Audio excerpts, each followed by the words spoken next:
Welcome to Behind the Bolt. Okay, real question. Here we go. How many times do you think you used a data center today? Honestly, I don't even want to know. Because the answer is a lot.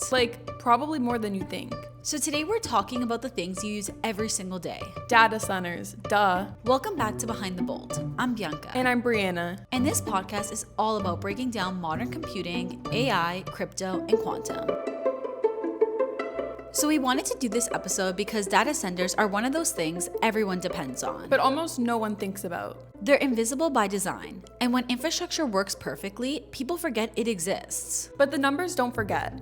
Global data creation is now estimated to double roughly every 2 to 3 years. Which means the digital footprint of everyday life is compounding at an insane rate. And as one researcher puts it, data is a valuable commodity in the new millennium and critical to digital transformation. That sounds corporate, but what it really means is this: your habits are driving infrastructure growth.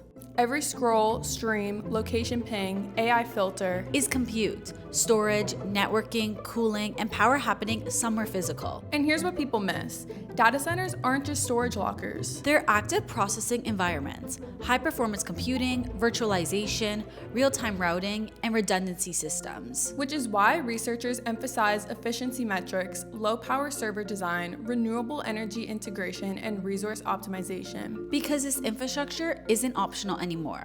It's foundational. And what's interesting is that for a long time, data center demand was relatively stable. Which sounds surprising. It was. Efficiency gains, especially virtualization and cloud migration, kept power demand in check for years. Meaning we were getting more compute out of the same physical footprint. But now with AI, streaming, and real-time services exploding, Efficiency alone isn't enough anymore. demand is accelerating again. Okay, here's one people never think about. Uh-oh. When you tap your credit card Or use Apple Pay. or transfer money online, That's not just approved magically. that transaction gets verified, authenticated, and processed in real time through financial data centers. In seconds. Fraud detection systems run instantly. Risk models evaluate your transaction history, and banks confirm balances. And all of that has to happen before the cashier hands you your receipt. Financial infrastructure requires extreme uptime. Even minutes of downtime can cost millions. So reliability here isn't about buffering, it's about economic stability. Now, let's shift to this. iMessage, WhatsApp, Instagram DMs, Slack, Discord Every message you send, text, photo, voice note, doesn't go straight from your phone to someone else's. it travels through multiple servers inside data centers. And that trip happens in milliseconds. Messaging platforms process billions of messages per day globally. That's not a small feature. That's industrial scale infrastructure. And it's not just sending the message, It's encryption, delivery confirmation, read receipts, typing indicators, those little bubbles that stress you out. powered by distributed server architecture. And reliability here isn't optional. Data centers are built with redundancy, meaning if one server fails, another immediately takes over. Backup power systems, failover protocols, load balancing. That's intentional design, not luck.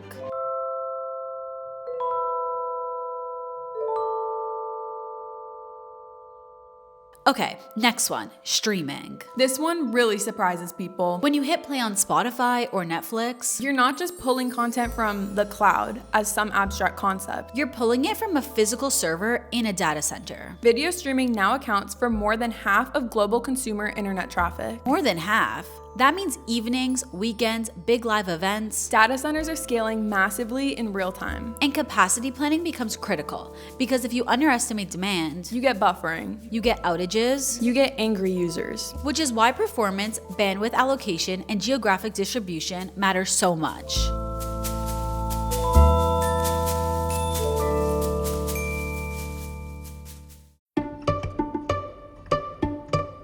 Google Maps deserves its own moment. Absolutely. Real-time traffic, rerouting, accidents. That's millions of devices constantly sending location data. Data centers ingest that information, analyze patterns, and push optimized routes back out. That requires low latency, meaning minimal delay between request and response. If infrastructure lags, And navigation errors aren't just annoying, they can impact logistics, ride sharing, delivery networks. so when people say data centers are just storage, They're missing the fact that real-time compute is one of the heaviest lifts happening today.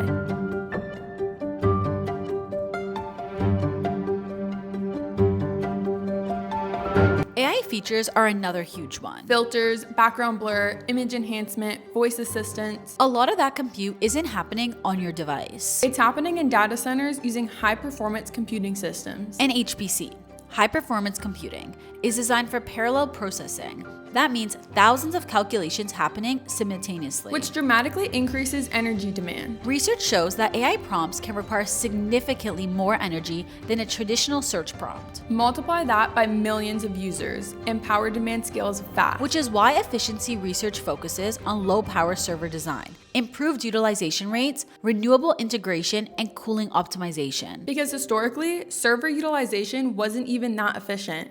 Some processors sat partially idle. Meaning improved utilization alone can significantly reduce energy waste. AI isn't just a software story, it's an infrastructure story.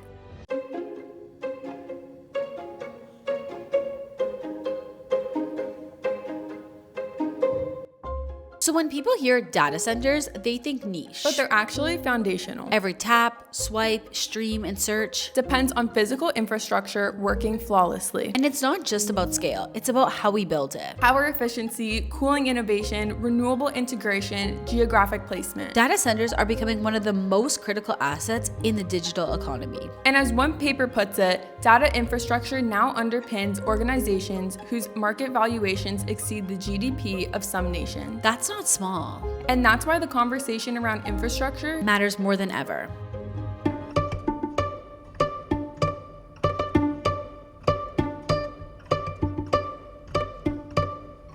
So next time your phone just works, there's a data center somewhere making that happen. And chances are you used it hundreds of times today without even realizing it. Thanks for listening to Behind the Bolt. We'll see you in the next episode.